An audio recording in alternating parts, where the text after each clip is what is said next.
What's your absolutely honest take on Penn State?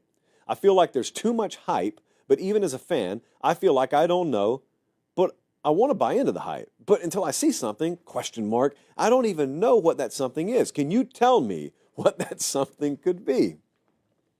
Like Neil Young lyrics. Don't bother Googling. So, this is okay.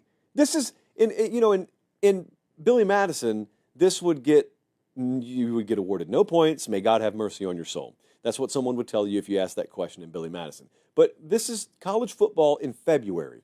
Your mind, as it relates to figuring out your team this upcoming year, it should be mush. No one knows. You're in winter conditioning right now. I was talking to a coach today about winter conditioning at that program. And I mean, they're talking about how much they have to figure out. Well, that's the guy running the team. So how in the world are you supposed to know? It wasn't James Franklin. So it's okay. The gelatin it was put in the fridge a minute ago. It's still sloshing around, and so is your opinion or your take on your team. I'll tell you where my mind would be if I were a Penn State fan. I would be very excited. I am watching my head coach, and I'm watching my program be all in, and we're going for broke. We just hired Jim Knowles. We're paying a coordinator over $3 million a year. Just unbelievable. The vibes coming out of last year, we were playing in a semifinal game, and we've got the quarterback from that team that made a very costly error at the end back, and we've got a critical nucleus of those guys back, and we've got our same offensive coordinator for a second year in a row, and we've got Jim Knowles, and defense has never really been that big an issue for us. So I'd be excited about it. Schedule is not overly daunting. We should get to the beginning of the season, kind of like Ohio State was able to start last year, where there's not a massive challenge, but then I'd look at my schedule the same way I'd always look at Penn State's schedule. Are we going to beat someone we're not favored to beat?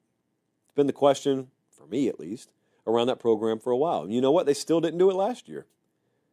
Am I going to do this? Let me do the 30-second version of it. Bear with me. If you watch or listen to the show a lot, thank you. Just bear with me for a second. One of the lies that's told a lot in college football is when someone says James Franklin is overrated or Penn State is overrated. They're not. He and they are so properly rated. They beat virtually everyone that they're favored to beat, and they lose to a lot of teams that they're not favored to beat. That is not being overrated. You continue to do that until infinity, and that is being properly rated. Now, when you start losing to a bunch of teams that you're favored against, that's when you are overrated. But Penn State not being able to beat Ohio State, that doesn't mean they're overrated because no one rated them higher than Ohio State. So, this year, they'll play them again.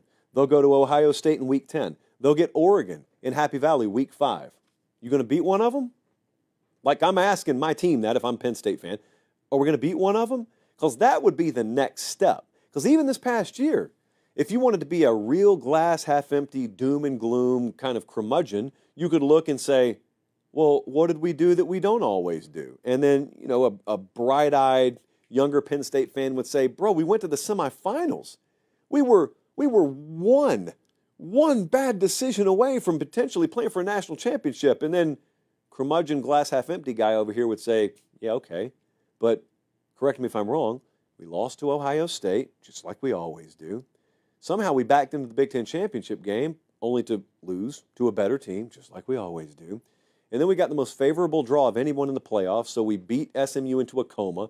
We were double-digit favorites. We beat Boise soundly, double-digit favorites again. Then we faced a team that we were evenly matched against, and what did we do? We lost. So we still didn't beat a single team we weren't supposed to. Now, I don't advise viewing sports or life this way, but you could. You could. So come in this year, whether I was glass half empty or glass half full guy, I'd look at those two games because you'll notice about Penn State, the huge upsets rarely ever happen there. Like, I know you can't afford to take things for granted, and if I was a coach, I wouldn't. If I was a player, I wouldn't. If I'm a fan or if I'm just sitting here observing the program from the outside looking in, I got to be honest with you, I take it for granted that Penn State's going to show up and they're going to play consistent and they're going to win the games they're supposed to. And it always feels like a 2 or 3 game season with Penn State. It has for quite a while to me. So that's where my mind would be. Is there cause for hype? Yes, there is. Yes, there is. Is there cause to be excited? Yes, there is. Now, I personally, if I'm Harry in Harrisburg up there, I don't love that a bunch of folks are predicting us preseason number one. I'm not a big fan of that per se. But here's what else I hope. I hope that my organization is experienced and veteran-laden enough to where the outside noise doesn't bother them either way. I mean, the mark of a really solid program is folks could be death-threatening you one day and crowning you the next day, and it ought to have the same effect on you. You're just even-keeled, never too high, never too low, can't ever tell whether a guy's having a bad day or a great day.